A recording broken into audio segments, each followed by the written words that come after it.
In today's video, I'm going to teach you how to resize an image in Canva without cropping it.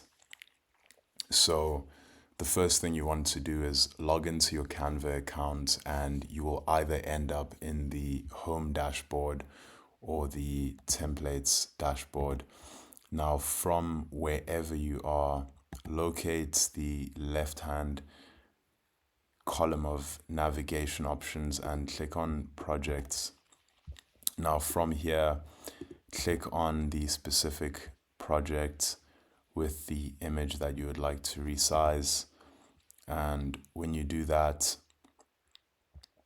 it will open in the Canva design editor window in a new tab.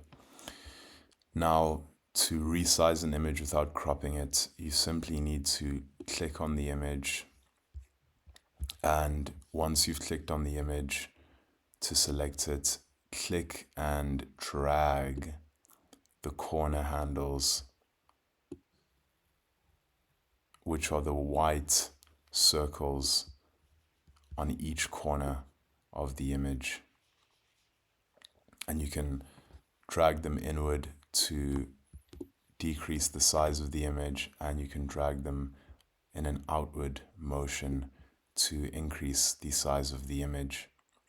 Doing this maintains the original aspect ratio and shrinks the entire image, or it can enlarge the image.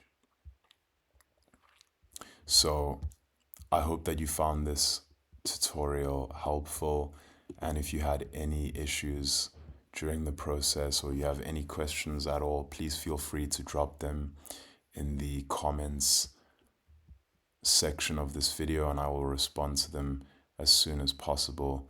Thanks for watching this video.